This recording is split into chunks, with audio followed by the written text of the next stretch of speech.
Good morning, students. Today we will proceed forward in our fluid sections, and the last topic of the fluid static will be accelerating fluid, right? Accelerating fluid में हमने देख रहा था कि जो fluid सीधा सीधा चल रहा है, कंटेनर के साथ मूव कर रहा है, ऊपर जा रहा है, नीचे जा रहा है, जैसा भी है। दिस सेक्शन जो स्टैटिक्स का आखिरी सेक्शन है, इस सेक्शन में हम लोग बात करेंगे अपने को रोटेटिंग फ्लूइड के बारे में, है ना। रोटेशनल मोशन जो लेकर आता है, रोटेशन होता है बेसिकली, जो फ्लूइड घूमता है।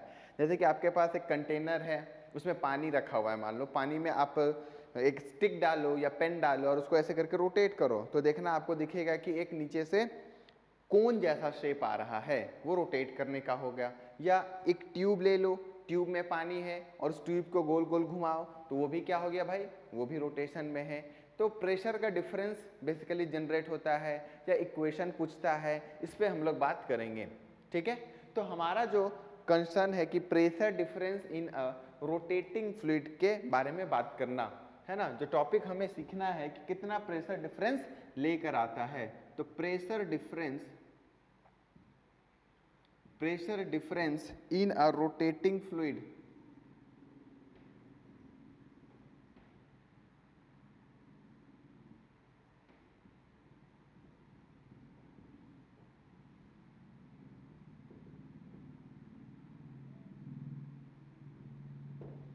Pressure difference in a rotating fluid, ठीक है।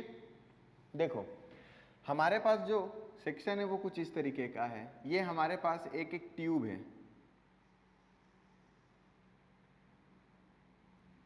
इसमें हमें लिक्विड भरा हुआ है, कोई भी डेंसिटी रो की, है ना। इसमें कोई लिक्विड फिलअप कर दिए हैं भाई, लिक्विड फिल कर दिए हैं जिसकी डेंसिटी रो है,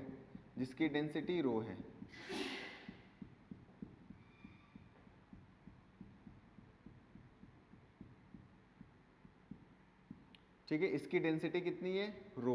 density of the liquid rho kg meter पर क्यूब। ये एक्सिस है इसका, जिस एक्सिस के अबाउट ये रोटेट करेगा, ये मान लो इसकी एक्सिस है, ये इसकी क्या है, एक्सिस। ये एक्सिस ऑफ रोटेशन है, यहाँ से ये घूमेगा भाई, ओमेगा मिलेगा इसको। क्या मिलेगा, ओमेगा मिलेगा। करना क्या है कि हमें बताना है कि प्रेशर का डिफरेंस क्या होगा। ऑब्वियस सी बात है कि अगर मैं बात करूं तो जैसे जैसे हम दूर जाएंगे, one end to another end जाएंगे, तो हमें दिखेगा प्रेशर बढ़ता हुआ। किधर बढ़ता हुआ, इधर ज़्यादा प्रेशर दिखेगा, क्योंकि इस तरफ हमें एक फोर्स लगता हुआ दिखता है ना। इधर हमें एक फोर्स लगेगा, फोर्स, एक्स्ट्रा फोर्स टाइप की चीज़ फील होती है, तो इधर प्रेशर ज़्यादा रहेगा।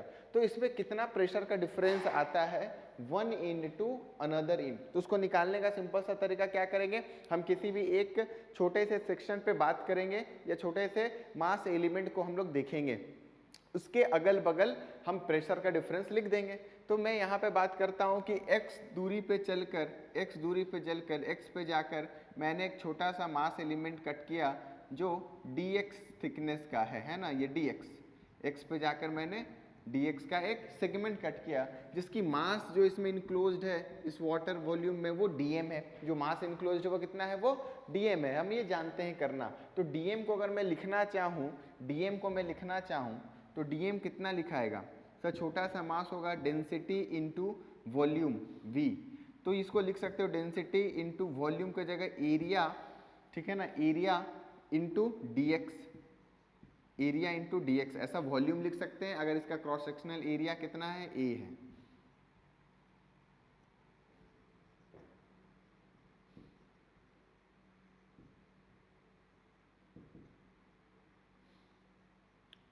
ये लिख सकते हैं, ठीक है ना, एरिया dm। तो rho a dx, dm is simply equals to rho a dx। ये छोटा सा मास एलिमेंट आ गया। तो अगर इस एलिमेंट का FBD तुम देखोगे तो इस पे तुम्हें क्या दिखेगा, तुम्हें दिखेगा कि सर इस पे, इस मास एलिमेंट पे इधर एक फोर्स लगेगा, जो लगेगा m omega square into x. ये x रेडियस में घूमेगा ना, ये कितना का रेडियस बनाएगा, ये x का बनाएगा, तो ये x रेडियस में घूमेगा ये मास। तो m ओमेगा स्क्वायर x, बात क्लियर है। या एक्सेलरेशन की बात करोगे तो ओमेगा स्क्वायर x सिंपली, है ना, ओमेगा स्क्वायर x हमारा ये एक्सेलरेशन आ जाएगा। ये सूडो फोर्स पे बात हो रही है, या जिसको बोलते हैं हम लोग सेंट्रीफ्यूगल फोर्स एक्ट करना। तो ये चीज़ है। तो यहाँ पर मैं लिखूंगा कि इस तरफ जो प्रेशर है, मान लो वो कोई प्रेशर P है और इधर कुछ प्रेशर P प्लस छोटा सा dP है, P प्लस dP, छोटा सा प्रेशर का वेरिएशन आ गया, वो बदल गया प्रेशर, है ना, प्रेशर बदल गया। तो नेट फोर्स अगर लिखना चाहे तो pressure into area, net force की अगर बात करोगे, नेट फोर्स, तो यही जो हमारा नेट फोर्स है एफ नेट, वो किसके बराबर है भाई, m ओमेगा स्क्वायर x के बराबर दिखेगा, m ओमेगा स्क्वायर x के बराबर दिखेगा, या सिंपली m के जगह हम क्या बोलेंगे, dm, m के जगह क्या बोलेंगे, dm, छोटा सा मास एलिमेंट dm लिख दो, ठीक है, dm ओमेगा स्क्वायर x। तो नेट फोर्स अगर बात करोगे तो sir pressure into area will going to give you the force value, pressure into area क्या दे देता है हमें, फोर्स का वैल्यू दे देता है। तो इधर जरा बात करेंगे तो मेरे पास कितना हो जाएगा, ठीक है, इधर हो जाएगा P plus D P into area A minus बड़े वाले फोर्स माइनस छोटे वाले फोर्स कर रहे हैं, इधर का फोर्स बड़ा होगा, प्रेशर इनटू एरिया ये छोटा वाला फोर्स, और ये किसके बराबर हो जाएगा भाई साहब, ये हो जाएगा dm omega square x, dm omega square x। तो यहाँ से अगर मैं सिंप्लीफाई करता हूँ तो आ जाएगा PA plus dP into A minus PA should be equals to dm का जगह लिख दो rho A D X into omega square X. तो यहाँ पे क्या क्या कट रहा है भाई, ये PA ने PA को कैंसिल कर दिया, तो we are left with dP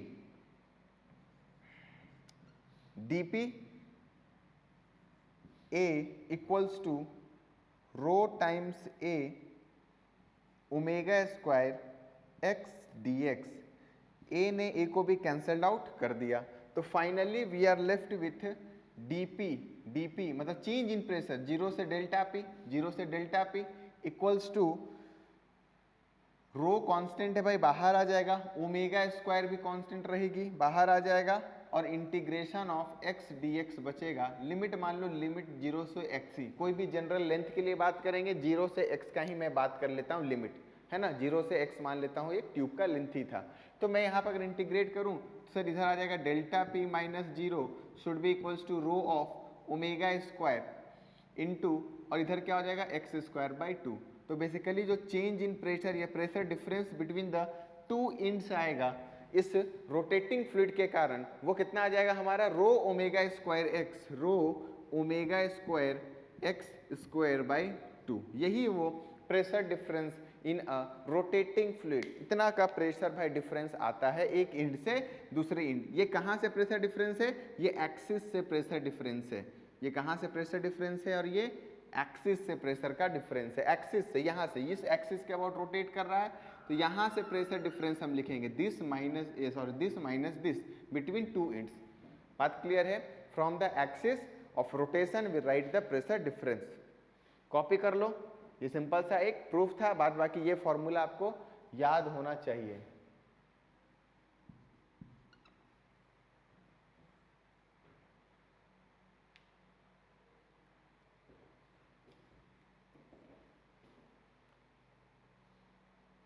ठीक है, तो इस तरीके से करते हैं। क्वेश्चन सिंपल सा रहता है, इसमें डायरेक्ट फॉर्मूला बेस्ड अगर क्वेश्चन की बात करें तो देखो कैसा आएगा, वो मैं तुम्हें दिखला दे रहा हूं।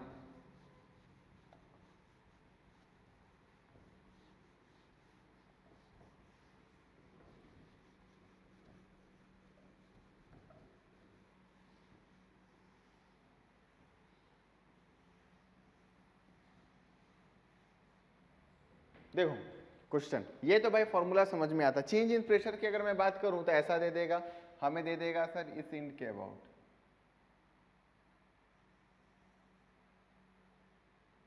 ये एक्सिस है, ठीक है, इसके अबाउट ओमेगा दे दिए हैं, ओमेगा की वैल्यू मान लो 2 रेडियन पर सेकेंड, जो इसमें फ्लूइड फील्ड है उसकी डेंसिटी भी दी हुई है, जो इसमें फ्लूइड फील्ड है उसकी डेंसिटी भी दी हुई है,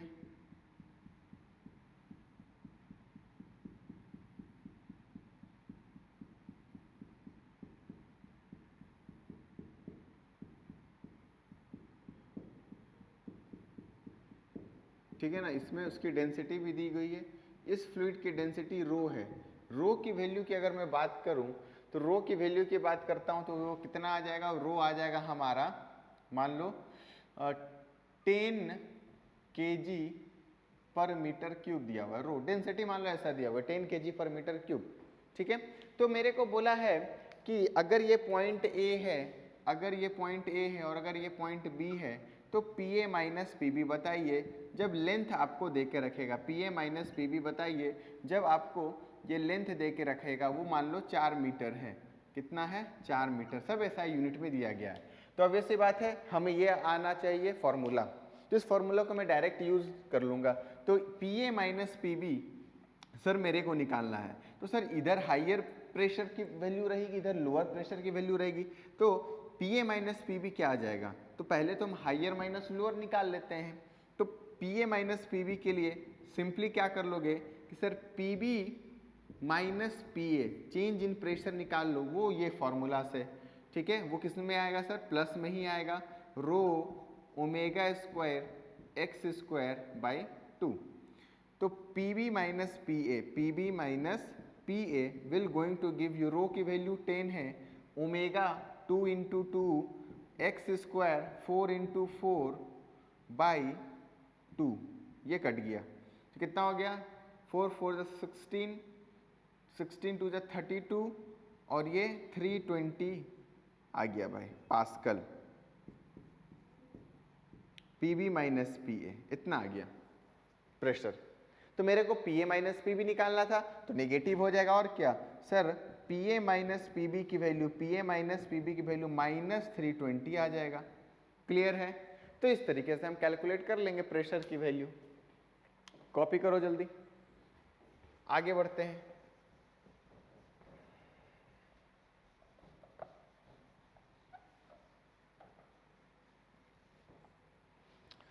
अगला क्वेश्चन देखो क्या है, मान लो हमारे पास एक्सिस सर बदला होता, अगर मैं एक्सिस बदल देता, अगले प्रॉब्लम में अगर मैं एक्सिस ही बदल देता तो क्या लिखते जरा देखो तो, एक्सिस मैं चेंज कर दे रहा हूं, ऐसा कुछ एक्सिस है,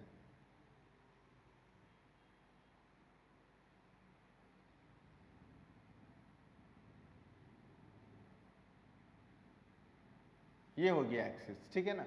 इस एक्सिस के अबाउट ओमेगा मिल गया है आपको, ओमेगा, ओमेगा की वैल्यू अगेन ले लो 2 रेडियन पर सेकेंड, 2 रेडियन पर सेकेंड ओमेगा, ठीक है। इसमें लिक्विड भरा हुआ है अपना,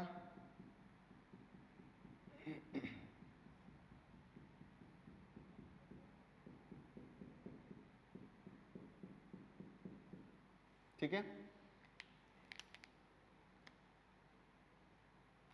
ये दूरी कितनी है, ये दूरी मान लो आपको 4 मीटर दे के रखा है, और ये वाला लेंथ जो दे के रखा है वो 2 मीटर दे के रखा है। ये पॉइंट ए है, ये पॉइंट बी है और ये पॉइंट सी है, ए बी एंड सी। तो आपको बोला गया है P C minus P A बताओ, P C minus P A बताओ, P C minus P A की वैल्यू लाओ भाई, आपको ये बोला गया है। तो कैसे करेंगे, तो एक चीज तो बात समझ में आ रही है कि डेंसिटी भी देना पड़ेगा ना हमें, डेंसिटी ले लो, डेंसिटी ले लो 10 का स्क्वायर केजी पर मीटर क्यूब, ये है डेंसिटी की वैल्यू, ठीक है, डेंसिटी की वैल्यू। तो आपको पीसी माइनस पी ए, तो पीसी माइनस पी ए के लिए क्या हम डायरेक्ट फॉर्मूला ऐसे लगा देंगे क्या, तो नहीं सर, वो हम डायरेक्ट नहीं लगा सकते, हमें एक्सिस से देखना पड़ता है। तो मैं पहले निकालता हूं भाई, अब पीसी माइनस पी ए, तो मैं पीबी माइनस पी ए निकाल लेता हूं, पीबी माइनस पी ए या P A minus P B. तो पहला पार्ट जो है मैं P A minus P B निकालता हूँ, P A minus P B, और ये पॉजिटिव में आएगा क्योंकि जब ये घूमेगा तो इसके लिए इस एक्सिस के अबाउट इधर प्रेशर ज़्यादा रहेगा, इधर प्रेशर ज़्यादा रहेगा और इधर प्रेशर कम रहेगा, इसके लिए ए बी सेक्शन के लिए, क्योंकि एक्सिस के अबाउट घूम रहा तो इधर ज़्यादा फोर्स लगेगा सेंट्रीफ्यूगल का। बात समझ में आ रही है, तो इधर ज़्यादा प्रेशर क्रिएट होगा, तो मैं यहाँ पर P A minus P B positive में ही निकलेगा सर, और रो की वैल्यू कितना है 10 स्क्वायर ओमेगा स्क्वायर मतलब 2 का स्क्वायर इंटू एक्स स्क्वायर 2 का स्क्वायर बाई 2, तो एक 2 कट गया, ये कटा, तो फाइनली बच रहा है 800, इसमें 800 पास्कल आ रहा है भाई, P A minus P B, ठीक है। दूसरा सेक्शन ले लेता हूं बी और सी का, तो बी और सी में हाइयर पोजीशन पे कौन है, किसका प्रेशर ज्यादा होगा सर, सी वाले साइड का, तो PC माइनस पीबी पॉजिटिव लिखाएगा। क्या लिखाएगा? PC minus PB, PC minus PB positive लिखाएगा। मतलब PB minus PC, PB minus PC ये किस में लिखाएगा? नेगेटिव में लिखाएगा। लोअर माइनस हायर तो नेगेटिव में लिखाएगा। तो ये कितना हो जाएगा भाई? इसके लिए भी रो तो रो है हमारा 10 का square into omega square into X square by 2। तो ये देखो क्या है, ये कट गया 16 टू 32 और ये माइनस 3200। ठीक है, ये आ गया। क्लियर है? ये हमारे पास आ गया। अब करना कुछ नहीं है, दोनों को ऐड और सब्ट्रैक्ट ही करना है, वो हम लोग करते हैं मिलके। देख लो जल्दी से।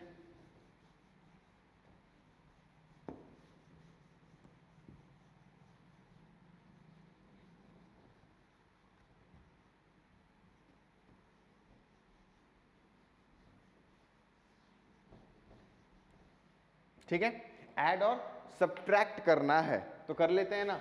तो PA माइनस पीबी जरा मेरे को बताओ कितना है सर? PA माइनस पीबी आया, PA माइनस पीबी आया है 800। ठीक है, PB minus PC, PB minus PC कितना आ रहा है? माइनस 3200। इन दोनों को ऐड कर दो। क्या कर दो? सिंपली ऐड कर दो दोनों इक्वेशन को। तो अगर तुम इसे ऐड करोगे तो क्या क्या कैंसिल हो जाएगा? Pressure at be simply cancel हो जाएगा। हमारे पास बचेगा PA माइनस PC की वैल्यू, PA माइनस PC की वैल्यू कितनी आ रही है? ये हो रहा है हमारा, ये हो गया 0 0। ठीक है, 0 0। तो यहाँ पे हो जाएगा हमारा 28, है ना? कितना हो जाएगा? ये 0 हो गया भाई, ये भी 0 हो गया और 4। तो ये बेसिकली हो जाएगा 24। देख लो, ठीक है। और ये माइनस के साथ आएगा। किसके साथ आएगा? माइनस के साथ। ठीक है, इतना पास्कल आ गया भाई। तो मेरे को क्या निकालना था? PC minus PA। देयरफॉर यहाँ पर जो PC माइनस PA होगा वो होगा प्लस 2400 पास्कल, प्लस 2400 पास्कल। ये होगा भाई प्रेशर। आई होप आपको समझ में आ गया होगा। क्लियर है? तो इतना प्रेशर ये लेकर आएगा रोटेटिंग। तो एक्सिस से बात करेंगे, हमेशा कहां से बात करेंगे? एक्सिस से बात करेंगे। अगला equation of trajectory of a rotating fluid है ना। अगला इक्वेशन लिखने आता है। इक्वेशन एक कभी कभी जो आता है वो स्टैंडर्ड है, आप ध्यान में रखिएगा। ये सब जो मैं बता रहा हूँ standard. Equation of trajectory of a rotating fluid. आपके पास एक फ्लूइड है, उसको रोटेट कर दिए, जो टम्बलर या ग्लास में है उसको आप रोटेट करोगे तो एक कोन टाइप का शेप देगा। जैसे अगर मैं बात करता हूँ इक्वेशन ऑफ ट्रेजेक्टरी, आपको समझ में आता है इक्वेशन ऑफ ट्रेजेक्टरी क्या होता है? हम लोग बात किए हुए हैं इक्वेशन ऑफ ट्रेजेक्टरी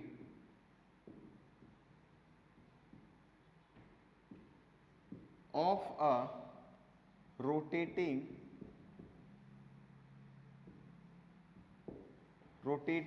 फ्लूइड।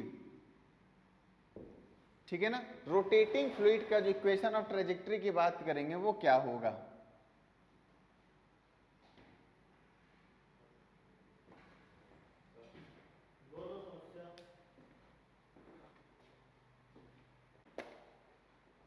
तो equation of trajectory of a rotating fluid कहने का मतलब है कि हमारे पास एक ऐसा टम्बलर है या टैंक है, एक ग्लास भी है, आपको समझ में आ जाएगा।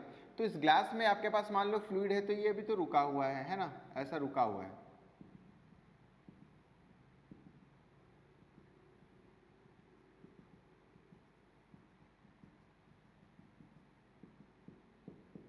ठीक है, ऐसा ये फ्लूइड रुका हुआ है। तो इसमें क्या किया गया? इसको रोटेट कर दिया गया। मतलब आप किसी भी मैकेनिज्म से अंदर में आप स्टिक डाल के घुमा दो या इस कंटेनर को पकड़ के रोटेट कर दो, जैसा भी आप कर दो, तो इसमें ये क्या हो जाएगा? ये कुछ ऐसा हो जाएगा। जरा देखना, तो ये कुछ इस तरीके से आपको दिखने लगेगा। ठीक है ना, फ्लूइड ऐसा दिखेगा।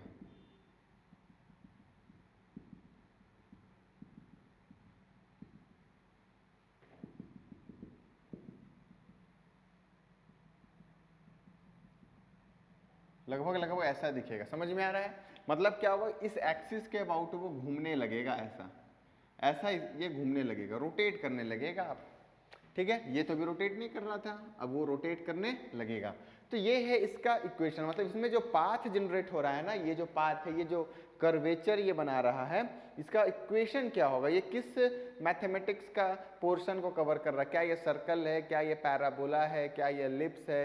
तो इसको आपको पूछता है कि इसका इक्वेशन जरा बताओ, ये इक्वेशन ऑफ ट्राइजेक्टरी लिख के ही हमें पता चल पाएगा ये कैसा है। कुछ ना कुछ ओमेगा इसको दे दिया आपने, इसको रोटेट कर दिया है। तो इसको लिखने की कोशिश करते हैं ना, डेंसिटी वगैरह तो रो ही रहेगा हमारा, उसमें कोई चेंजेस नहीं आएगा। तो चलो भाई लिखते हैं। लिखने की अगर मैं बात करूं तो फटाफट देखो कैसे होगा। छोटा सा मास को पकड़ेंगे और उसी के बारे में हम लोग डील करेंगे।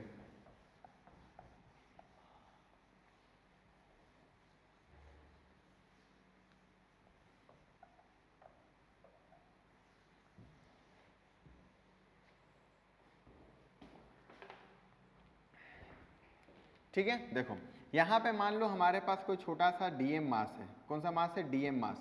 इस डीएम मास पे मैं क्या किया, मैं इसी जगह पे जाके बैठ गया, उसी रोटेटिंग फ्रेम में मैं चला गया। ठीक है ना, मैं क्या कर दिया, अपना फ्रेम चेंज कर दिया, मैं चला गया भाई, मैं यहाँ मस्त यहाँ पे खड़ा हो गया जाके इस डीएम मास पे, इस जगह पे मैं पहुँच गया। अगर मैं यहाँ पे पहुँच गया तो मुझे क्या लगेगा, मुझे बाहर की ओर एक फोर्स लग रहा है।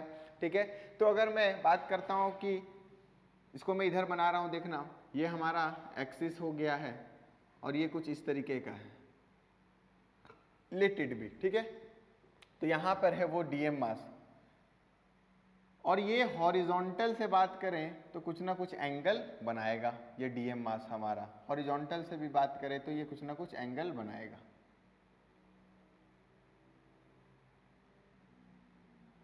ठीक है, ऐसा ये एंगल बोल दो थीटा है। तो इस डीएम मास की अगर मैं बात करूं तो नीचे एक फोर्स दिखेगा हमें सर, डीएम इंटू जी, जो वेट है, और इधर जो फोर्स लेके चला जाएगा वो चला जाएगा भाई centrifugal, DM into omega square x. अगर मैं बोलता हूं कि इसके लिए ये जो रेडियस में जिसमें ये रोटेट करेगा, ये जो एक्सिस के अबाउट जो रोटेशन देगा वो किसी ना किसी एक्स दूरी पर देगा, तो मैं लिख सकता हूं कितना, M omega square X, which is the centrifugal force, जो हमें महसूस होगा अगर मैं यहां पर चला जाता हूं तो। दूसरी बात, अगर बेसिक मैथ्स की बात करें तो मैं क्या लिख सकता हूं, dy बाई डी एक्स को हम क्या लिख सकते हैं, स्लोप, यानी tan थीटा के बराबर लिख सकते हैं। ये जो थीटा जो भी यहाँ पे फॉर्म कर रहा है वो कितना हो जाएगा, dy by D X equals to tan of theta. अगर मैं इसमें और ज्योमेट्री लगाऊं तो मैं क्या कर सकता हूं, मेरे को यहाँ पे दिखेगा सर ये भी थीटा एंगल हो जाएगा, ये भी कितना हो जाएगा, थीटा एंगल हो जाएगा। ठीक है, तो मैं यहाँ पे tan थीटा अगर लिखना चाहूँ, इस पर्टिकुलर ट्रायंगल में tan ऑफ थीटा की वैल्यू लिखना चाहूँ तो tan ऑफ थीटा की वैल्यू क्या हो जाएगा, परपेंडिकुलर अपॉन बेस। तो परपेंडिकुलर कितना है, D M omega square X upon D M G है। ठीक है, ऊपर में क्या होगा, D M into G upon D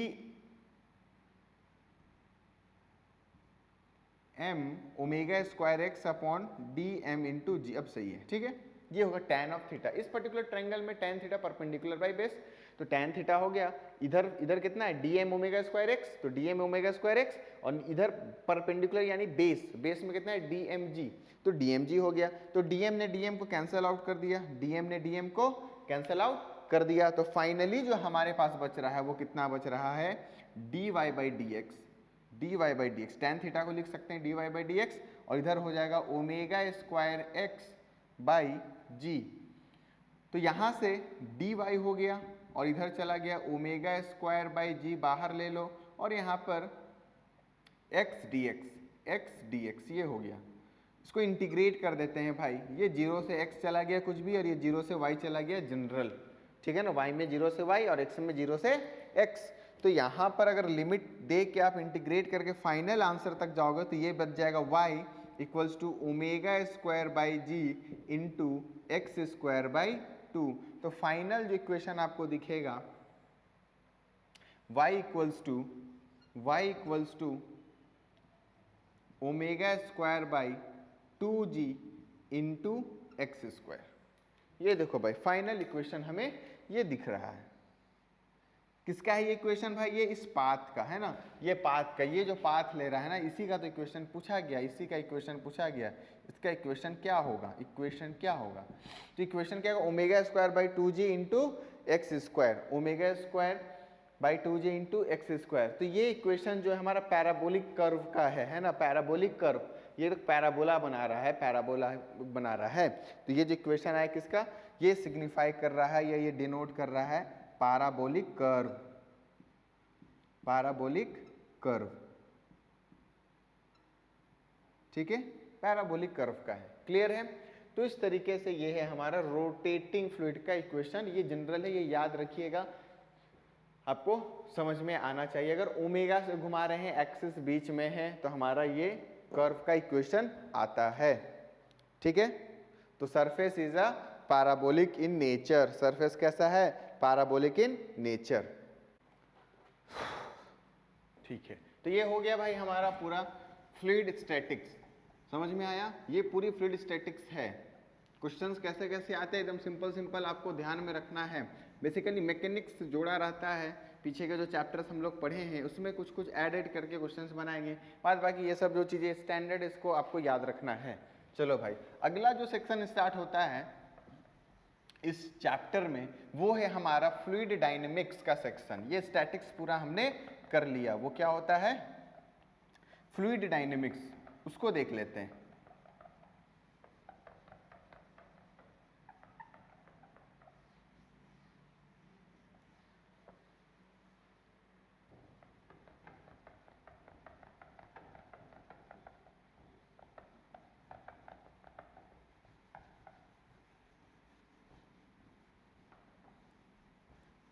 चलो देखो, फ्लूइड डायनेमिक्स या हाइड्रोडायनेमिक्स, जो भी नाम बोल दो, सभी नाम इसके लिए सही है। फ्लूइड डायनेमिक्स या हाइड्रोडायनेमिक्स, ये सेक्शन वो है जो हमने बात किया था कि कोई पानी है और वो किसी पाइप में फ्लो कर रहा है, ठीक है ना। कोई पानी है और वो किसी पाइप में फ्लो कर रहा है, बोलो हाँ, बात समझ में आ रही है? तो पानी फ्लो कर रहा है मतलब फ्लूइड डायनेमिक्स पे आ गए हम लोग। सर स्टैटिक्स को बाय कर दिए हैं, फ्लूइड डायनेमिक्स पे आ गए हैं, फ्लूइड डायनेमिक्स, या इसको हाइड्रोडायनेमिक्स के नाम से भी आपको दिखेगा, हाइड्रोडायनेमिक्स। इसमें बेसिकली मेरा जो कंसर्न रहेगा वो कंसर्न रहेगा अबाउट टू इंपॉर्टेंट प्रिंसिपल और एक लॉ, या दोनों को थ्योरम बोल दो। तो पहला जो रहेगा वो कहलाएगा इक्वेशन ऑफ कंटिन्यूटी का, जो हमें जनरेट करना है, एक प्रिंसिपल है। और दूसरा जो है वो सिंपल सा वो भी है जिसका नाम है बर्नौलीज थ्योरम, ठीक है ना। Bernoulli's theorem in flowing liquid का जो कंसेप्ट है वो क्या होता है, ये दो को हम लोग देखेंगे। उससे पहले ये फ्लूइड डायनेमिक्स की बात करें तो तुम्हें समझ में आ रहा होगा, मान लो हमारे पास ये कोई भी एक पाइप है, ये कोई भी एक पाइप है भाई, ऐसा है पाइप मान लेते हैं, इसका क्रॉस सेक्शन अभी सेम है, इसका एरिया ए है, तो इधर भी एरिया ए है। तुम्हें पता है एरिया अलग अलग हो सकता है। तो स्टैटिक्स से डायनेमिक्स में सर जाने का मतलब है कि ये जो फ्लूइड है ना, अब ये पाइप तो रेस्ट पे रहेगा, या मूव भी कर सकता है, लेकिन अंदर में जो फ्लूइड है ना वो तो भाई मूव करेगा ही। अंदर में जो फ्लूइड है वो क्या करेगा? वो फ्लो करेगा, वो मूव करेगा, ऐसे ये मूव करता हुआ दिखेगा आपको। क्लियर है? ये मूव करता हुआ ऐसे दिखेगा, ये चीज है, ये फ्लो होता हुआ दिखेगा। Fluid is flowing relative to the container, container के रेस्पेक्ट में वो मूव कर रहा है। बात समझ में आ रही है? Fluid is flowing with respect to container, ये फ्लो कर रहा है, फ्लोइंग, ठीक है ना, ये फ्लो कर रहा है। तो इसको देखो अगर करने की बात है तो यही कहलाता है हाइड्रोडायनेमिक्स, सिंपल सा। तो यहाँ पे हाइड्रोडायनेमिक्स में हम लोग कुछ कुछ एजम्पशन मान के चलते हैं, जो अगर हमें वो लेना है, जैसे हम लोग काइनेमेटिक्स में बात करें या किसी भी जनरल मैकेनिक्स के जो प्रॉब्लम सॉल्व करते हैं उसमें हम लोग क्या बेसिकली देखते हैं कि एयर रेजिस्टेंस नहीं लेते, we can't take air resistance का effect in our solving the problems regarding kinematics, ठीक है। So here in fluid dynamics we have also have to take few assumption. वो क्या क्या एजम्पशन है, वो स्टैंडर्ड है, एकदम बेसिक सी बातें हैं, छोटी छोटी सी बातें हैं जो आपको ध्यान में रखनी है किसी भी क्वेश्चन में सॉल्व करते वक्त। मतलब जो चीज़ हम लोग फार्मूला वगैरह यूज़ करेंगे वो ये सब मानते हुए करेंगे कि हमारे पास जो फ्लूइड दिया हुआ है वो ये सब चीज़ों को फॉलो कर रहा है ना, वो इसको ऐसा निगलेक्ट नहीं कर रहा, उसको फॉलो कर रहा है। एक्चुअल में रियलिटी में शायद ऐसी ना हो, लेकिन हमें कैलकुलेशन पॉइंट ऑफ व्यू से, कैलकुलेशन आसान करने के लिए हमें ये सब एजम्पशन टेक लेना पड़ता है, ठीक है ना, we have to take it. तो देखो क्या है वो एजम्पशन, एजम्पशन जो है वो सिंपल से, पहला जो है वो है स्ट्रीम लाइन फ्लो, ठीक है ना। पहला जो है वो मानना है कि जो फ्लूइड चल रहा है वो स्ट्रीम लाइन है, स्ट्रीम लाइन फ्लो मानना है, या इसी को बोला जाता है लैमिनर फ्लो भी बोला जाता है। ये मानना पहला assumption, we have to take the liquid as a streamline और लैमिनर। इसका कहने का मतलब है कि ये आपस में जब ये चलेंगे तो जहाँ पर भी किसी भी पॉइंट पर जो भी वेलोसिटी होगी, जो भी स्पीड होगा वो सेम होगा, वो अलग नहीं होगा। किसी भी टाइम पर आप देखोगे तो एक सेक्शन का स्पीड या वेलोसिटी वो सेम होगा। अगर मैं बोलूँ कि हमारे पास ऐसा फ्लूइड फ्लो कर रहा है, ऐसे फ्लो कर रहा है, तो इस जगह पे अगर वेलोसिटी v1 है तो ये v1 होगा, ये भाई ये सेक्शन का। इस जगह पे मान लो वेलोसिटी v2 है तो ये v2 होगा इस पूरे सेक्शन का। तो ऐसा ये रहेगा, मतलब v1 v2 कांस्टेंट रहेंगे। इसका मतलब ये नहीं कि v1 बराबर v2 हो जाएगा, ये गलत है। v1 is not equals to v2, लेकिन इस पर्टिकुलर सेक्शन में वेलोसिटी कांस्टेंट है, अपनी अपनी सभी की कांस्टेंट जो देखोगे वो v1 v1 v1 v2 v2 v2, लेकिन v1 बराबर v2 नहीं दिखेगा। बात समझ में आ रही है? ये है स्ट्रीम लाइन फ्लो जो हम मान के करेंगे। क्लियर है? स्ट्रीम लाइन फ्लो या लैमिनर फ्लो, ठीक है। दूसरा जो एजम्पशन मानना रहता है वो हमें मानना रहता है नॉन विस्कस फ्लूइड। कैसा? Non viscous fluid. दूसरा जो एजम्पशन है, सेकेंड एजम्पशन जो है वो मानना है नॉन विस्कस फ्लूइड। ये हमें लेना है, we have to take non viscous. हमें ये मान के रखना है कि विस्कस। अभी विस्कस क्या है सर? एक टर्म है हमारा जो पढ़ना है, आगे मैं पढ़ाऊंगा, उसका नाम है विस्कोसिटी, ठीक है ना। फिलहाल अभी इतना तक जान के रखो, ये जो विस्कस है विस्कोसिटी वो सिंपल सा चीज है, एक टर्म यूज होता है फ्रिक्शन के रिस्पेक्ट में। जो हम लोग फ्रिक्शन, जब फ्लूइड में जब फ्रिक्शन की बात करते हैं कि कौन किस पे कितना फ्रिक्शन लगाएगा, तो यहाँ पर फ्रिक्शन नहीं बोलते हैं, यहाँ पे विस्कस बोल देते हैं। क्या बोल देते हैं? Term viscous. तो विस्कस जो बोलते हैं वो नॉन होना चाहिए, यहाँ पे नहीं मानेंगे, फ्रिक्शन हम नहीं मानेंगे। फ्लूइड के बीच में क्या मानेंगे? कि वो कोई भी फ्रिक्शन नहीं है, नॉन विस्कस नेचर का है, ठीक है। अगर मैं विस्कस फ्लूइड की बात करूंगा तो हमारे पास क्या होगा? Various kind of example we have. First example is toothpaste. Day to day life में आप टूथपेस्ट लेते हो ना, वो हो जाएगा हमारा विस्कस। हनी की बात करें तो हनी है विस्कस, फेविकोल की बात करें तो फेविकोल है विस्कस, पेंट की बात करें तो पेंट है विस्कस। तो ये सब चीजें हैं, ठीक है। तो हमें मानना है कि वो मोटापन नहीं है, ठीक है ना, वो आराम से फ्लो कर जाएंगे, नॉन विस्कस नेचर है। बात समझ में आ रही है? तीसरा जो है भाई, तीसरा जो मानना है वो मानना है हमें इरोटेशनल फ्लो। इरोटेशनल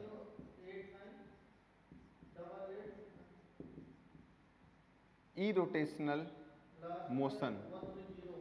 ये मानना है कि कोई भी जो फ्लूइड होगा उसके पास ये मोशन हो रहा होगा, इरोटेशनल मोशन। कहने का मतलब वो फ्लूइड सीधा सीधा चल रहा होगा, ऐसे पाइप में जैसे ये चल रहा है, ऐसे चल रहा है, ऐसे घूमते हुए नहीं चल रहा होगा, ये घूमते हुए नहीं चल रहा होगा। इसी को बोलते हैं इरोटेशनल फ्लो। बात समझ में आ रहा है? इरोटेशनल, वो सीधा सीधा फ्लूइड चलेगा अपना स्ट्रेट लाइन में, रेक्टिलिनियर पाथ में, वो रोटेशन होके नहीं चलेगा जो पानी ऐसे चलेगा कि ऐसे चल रहा है। ये नहीं मानना है, ऐसे चल सकता है but we don't have to take it, right, we don't have to take it. जो फोर्थ वन है वो क्या है सर? फोर्थ वन जो हमें मानना है, इनकम्प्रेसिबल फ्लो।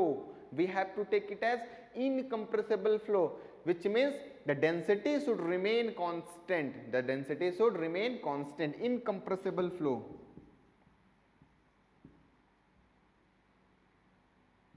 इनकम्प्रेसिबल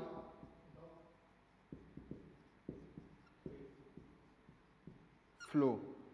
बात समझ में आ रहा है? Incompressible flow.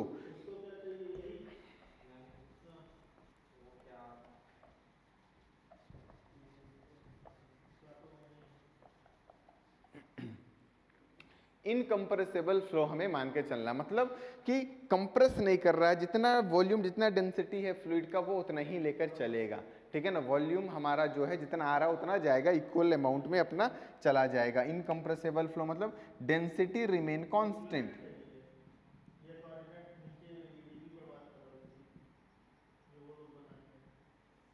ठीक है ना, डेंसिटी रिमेन कांस्टेंट, जैसा है वो आराम से जा रहा है, उसको एक दूसरे को डेंसिटी में कोई चेंज नहीं कर रहा है, ठीक है ना। वो इनकम्प्रेसिबल आराम से ऐसे ऐसे फ्लूइड फ्लो कर रहा है। तो ये कुछ हमारे पास 4 एजम्पशंस हैं जो हमें मानने हैं, ये बस ध्यान में रखना। आप किसी भी क्वेश्चन में कर रहे हो, अगर वो क्वेश्चन में दिया है कि ये सारी चीजें नहीं होंगी तो हम वो सब फॉर्मूले नहीं लगा पाएंगे जो अभी हम लोग डिस्कस करेंगे, ठीक है। बस ये आपको ध्यान में रखना है। अगर ऐसा कुछ नहीं बोला है, मान लो बोल दिया है कि वो नॉन विस्कस फ्लूइड नहीं है, विस्कस फ्लूइड है, तो वो फॉर्मूला नहीं लगेगा। बोल देगा कि स्ट्रीमलाइन फ्लो नहीं लेना है, स्ट्रीमलाइन फ्लो नहीं लेना है, तो वो फॉर्मूला नहीं लग पाएगा। तो ये 4 बेसिक से पॉइंट है जो हमें ध्यान में रखने हैं regarding assumptions for this hydrodynamic section, ठीक है ना, हाइड्रोडायनेमिक सेक्शन। ये 4 पॉइंट आपको ध्यान में रखने हैं। इसका एक दूसरा भी नाम है स्टीडी फ्लो, स्ट्रीमलाइन फ्लो या लैमिनर फ्लो को हम क्या बोल सकते हैं, स्टीडी फ्लो भी बोल सकते हैं, स्टीडी फ्लो। ये कहलाएगा हमारा स्टीडी फ्लो, स्टडी फ्लो नहीं है, स्टीडी फ्लो है, ठीक है ना, STEADY, स्टीडी फ्लो। क्लियर है? जल्दी छापो, आगे बढ़ते हैं फिर हम लोग।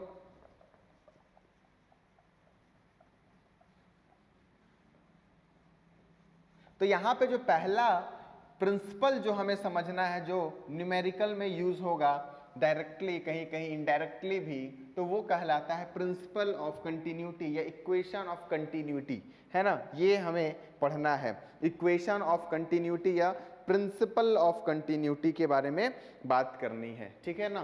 तो ये सब चीज़ों को हमें ध्यान में रखते हुए जो फ्लूइड फ्लो होगा।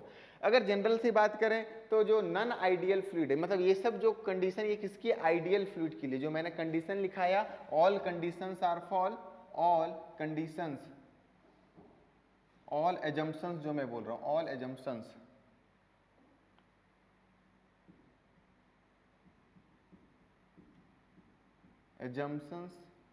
Are for ideal fluid. मतलब आइडियल फ्लूइड लिख दिया तो इतनी सारी चीजें दे दी है। आइडियल फ्लूइड, आइडियल फ्लूइड अगर लिख दिया है तो ये सारी चीजें आपको दी हुई हैं, इसमें कुछ सोचना ही नहीं है भाई, आइडियल फ्लूइड है। तो सर नॉन आइडियल फ्लूइड क्या होता है, जो डे टू डे लाइफ में है, ठीक है ना, वो नॉन आइडियल नेचर का भी हो सकता है। देखो अगर मैं बात करूं नॉन आइडियल फ्लूइड का, नॉन आइडियल फ्लूइड,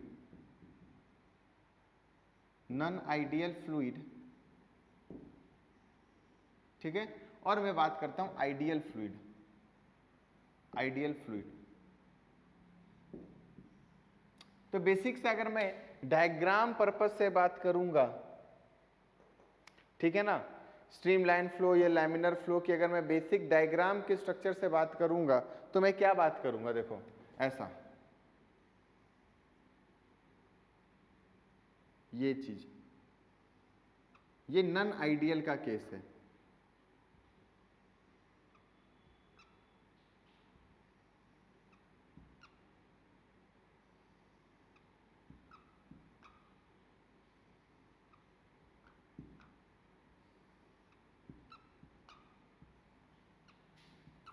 ये देखो, ठीक है, ये नॉन आइडियल टाइप्स। अगर मैं आइडियल की बात करूंगा तो भाई आराम से सिंपली बराबर रहेगा, सारी की जो फ्लो होगी लिक्विड की लेयर्स की वो आराम से इक्वल रहेगा, इसमें कोई भी चेंजेस नहीं आएगा, ऐसा, ठीक है। तो ये आइडियल और ये नॉन आइडियल आपको दिख रहा है। एक और एक टर्म होता है, एक सिंपल सा टर्म होता है जिसको बोलते हैं हम profile, velocity profile diagram of a fluid. तो वो सिंपली क्या होता है कि आप फ्लूइड के टिप को जोड़ दो, है ना, ये जो एडेड है, जो ये टिप है ना, इसके आप लाइन खींच दो तो वो वेलोसिटी प्रोफाइल डायग्राम दे देता है, किसका, फ्लूइड का दे देता है। बात समझ में आ रही है? चलो ठीक है, तो ये चीज है। तो आपको ये ध्यान में आना चाहिए, आइडियल और नॉन आइडियल फ्लूइड के टर्म्स में ये बातें याद रखनी है। एक चीज और है कि भाई अगर मैं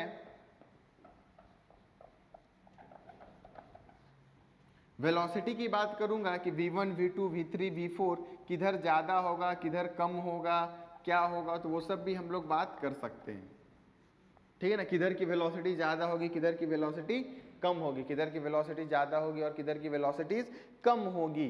तो अगर मैं बोलता हूँ कि हमारे पास कोई भी एक पाइप है, ठीक है ना, ये पाइप है मान लो, तो इसका एरिया इधर अगर A1 है और इधर एक चला गया है, मान लो ये एरिया A2 है, तो इधर से जो फ्लूइड निकल रहा है और इधर से जो फ्लूइड जा रहा है, तो क्या है भाई, तो मेरे को पता है ना कि ऑब्वियस सी बात है, अगर मैं इधर V1 बोलता हूँ और इधर V2 बोलता हूँ, तो मैं यहाँ आराम से बोल सकता हूँ कि V2 is greater than V1। V2 क्या है, V1 से बड़ा है, ये मैं बोल सकता हूँ। ये स्ट्रीमलाइन फ्लो का एक प्रॉपर्टी है सर हमारा, V2 किससे है, V1 से बड़ा है, ठीक है ना। V2 is greater than V1, मैं सिंपली बोल सकता हूँ, मुझे पता भी है कि जहां पर हमारा नैरो हो जाएगा पाइप वहां पे वेलोसिटी बढ़ जाती है, और जहां पर ब्रॉड नेचर का हो जाएगा पाइप वहां पे वेलोसिटी घट जाती है, ये हम जानते हैं, है ना, ये हम जानते हैं, ऐसा होता है, ठीक है।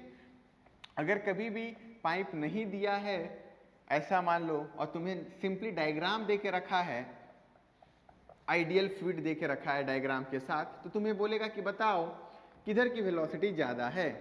तो किधर की वेलोसिटी ज़्यादा है या नहीं है वो तुम सिंपली किससे निकाल सकते हो, एक सर्कल ड्रॉ करके ऑफ सेम रेडियस। मान लो हमारे पास ऐसा दिया हुआ है, फ्लो दिया हुआ है, एक इस तरीके का फ्लो दिया हुआ है, मान लेते हैं ऐसा,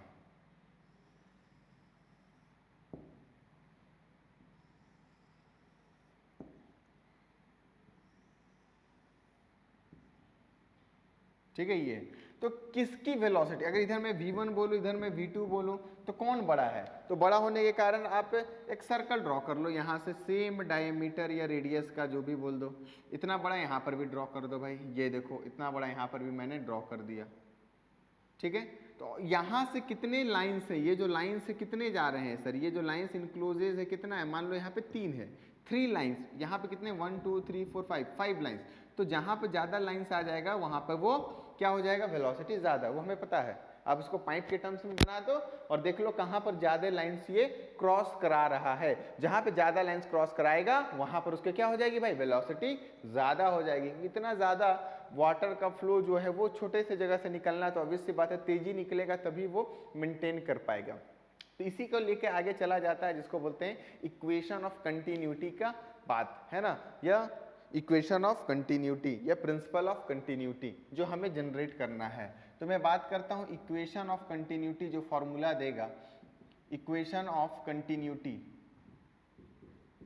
सारे आइडियल फ्लूइड के लिए है, ठीक है ना, सारे आइडियल फ्लूइड के लिए ही है, ये आइडियल फ्लूइड नेचर लेंगे तभी हम लिख पाएंगे। तो इक्वेशन ऑफ कंटिन्यूटी क्या बोलता है, देखो अगर हमारे पास इधर एरिया A1 है, ठीक है, और इधर कोई हमारे पास एरिया अलग है, इधर बोल देता हूँ एरिया A2 है, इधर एरिया क्या है भाई A2 है, इधर वेलोसिटी V1 है, इधर वेलोसिटी V2 है,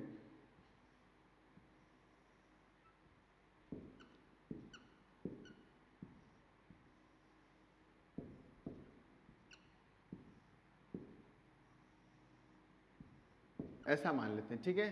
3 स्ट्रीमलाइन फ्लो मैंने लिया है, V1 V2 है, तो इक्वेशन ऑफ कंटिन्यूटी बोलता है, ये प्रिंसिपल ऑफ कंटिन्यूटी हमें बोलता है कि जितना वॉल्यूम इधर से गया उतना वॉल्यूम इधर से निकलना चाहिए, गायब तो नहीं हो सकता है। अगर मैं फ्लो को कैसा मानता हूँ भाई, स्ट्रीमलाइन फ्लो मानता हूँ, अगर मैंने इधर से इतना वॉल्यूम डिस्प्लेस किया तो इधर से इतना वॉल्यूम निकलेगा, तो ये क्या होना चाहिए, ये कांस्टेंट होना चाहिए। तो प्रिंसिपल ऑफ कंटिन्यूटी वही बोलता है कि the product of area of cross section into velocity through one end and other end should remain constant, ये कांस्टेंट होना चाहिए, मतलब A1 V1 should be equals to A2 V2।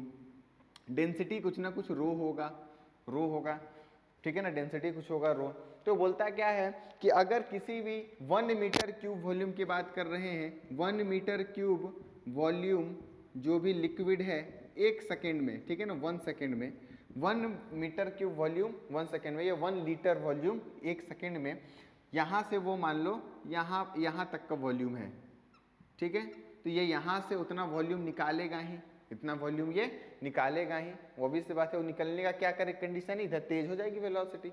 तो a1 v1 बराबर a2 v2 आता है।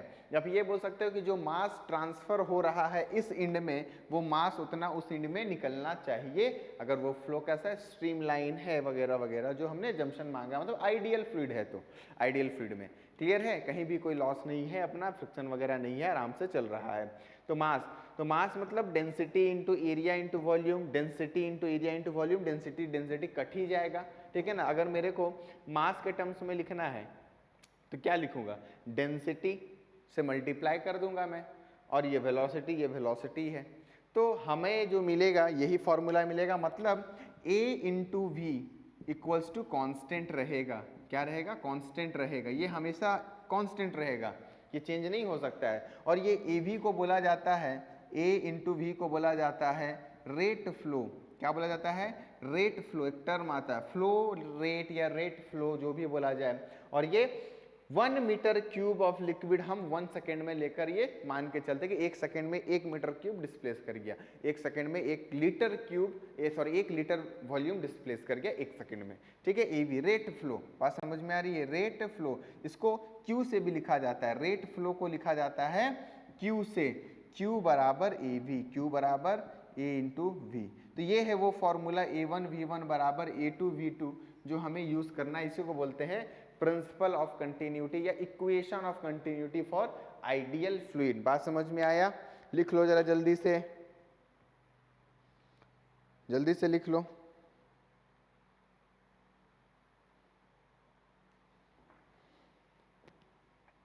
ठीक है, तो ये आ गया रेट फ्लो। अगर मैं बात करता हूं, इसको बोलते हैं इन फ्लो, पानी अंदर जाना, लिक्विड अंदर जाना, इसको बोलते हैं आउट फ्लो। इसको क्या बोलते हैं, आउट फ्लो। इन फ्लो और आउट फ्लो, बात क्लियर है। इन फ्लो और क्या बोलते हैं, आउट फ्लो के टर्म्स में जानते हैं। तो ये है हमारा इक्वेशन ऑफ कंटिन्यूटी का कहानी। कॉपी कर लो इसको।